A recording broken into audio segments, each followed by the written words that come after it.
Hi, my name is Alyssa White, and this is for SD314, Communication and Instructional Environment. This is for the Informative Speech Presentation number 2, the Self-Help book.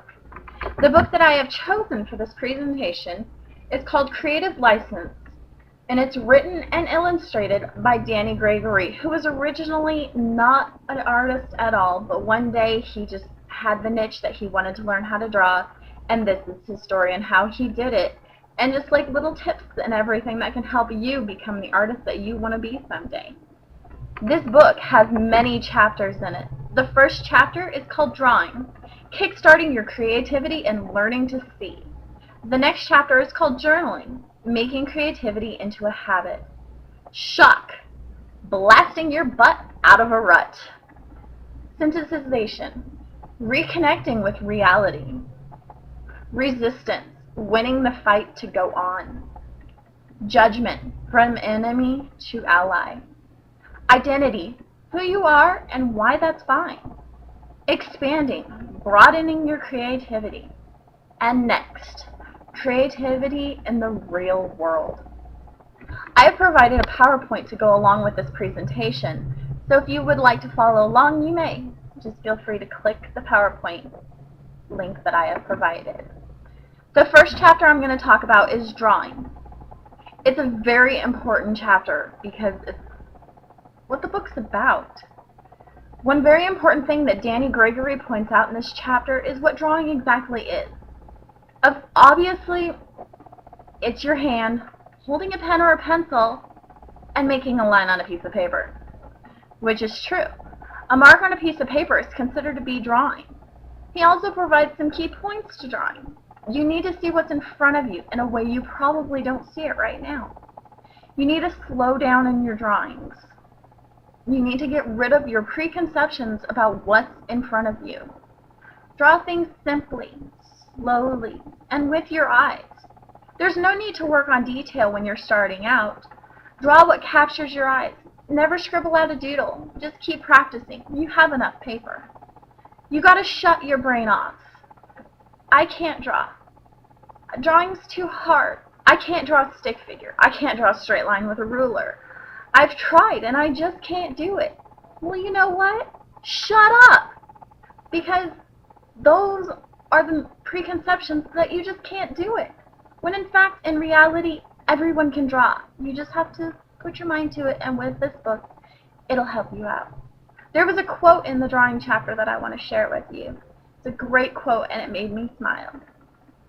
When my daughter was about 7 years old, she asked me what did I do at work. I told her that I worked at a college, that my job was to teach people how to draw. She stared at me and said, "You mean they forgot?" I think that's cute because it shows a child's innocence, but it's true. When you were little, you did draw. Did you forget? The next chapter that I'm going to discuss is journaling. There are many artists out there, including myself, that doodle in their journals, carry them around with them, and incorporate them into our everyday lives. I provided a couple pieces of artwork from a sketchbook journal that one of my friends did on her art site. There's a link below providing access to her art site if you wish to look at any more of her journal entries that she's done. It's really good to have a journal. They're compact, they're inexpensive, they're useful, they're familiar. You get to use your left brain and your right brain. It's an art form, it's a getaway, it's forgiving. There's so many reasons why you should keep a journal. I keep my journal for personal reasons, or I would share it with you. Danny Gregory says that there's always time to draw. Draw on your smoke breaks. Draw while you're on the phone. Draw while you're watching your favorite show during the commercial. You can even draw while you're waiting for dinner to cook. The last chapter that I'm going to discuss is shock. By shocking yourself doing something you normally wouldn't do. Different ways of shocking yourself can be as followed. You can get yourself a frame, which is something similar to this, made out of cardboard or even just a picture frame without the picture inside, and draw what you see through it. Draw like you're a child learning to draw again. Or better yet, if you have children, copy your own children's drawings. It'll help you broaden your horizon. Take a mirror, rotate the image that you're planning on drawing. That way you can see it from a different perspective. And don't erase your mistakes. While you're in the drawing process, sometimes those mistakes can turn into something that's really great. Danny Gregory says to make a list of things to draw. His list, 10,000 things. I think that's quite a big list. I narrowed mine down to 190 things on a website that I found. I provided the link for you in my PowerPoint presentation of the 190 things to draw. There have been stars put by a couple of them because those are ones that I have practiced on. They're great, taking even the simplest words, such as red or rain, and being able to incorporate it into a drawing, even if it's just a simple little sketch of a raindrop. Or even a simple sketch of a red raindrop, you never know.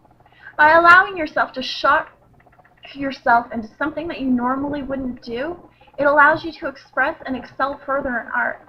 I'm personally working on shocking myself right now in my own art by doing things that I normally wouldn't do.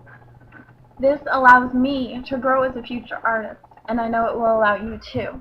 That is why I really recommend this book. Whoops, sorry, it was upside down. I would recommend this book because not only is it an amazing book to read, but it is filled with beautiful pictures that he has all done, and it includes so many different steps, and there's still so many more chapters to go through.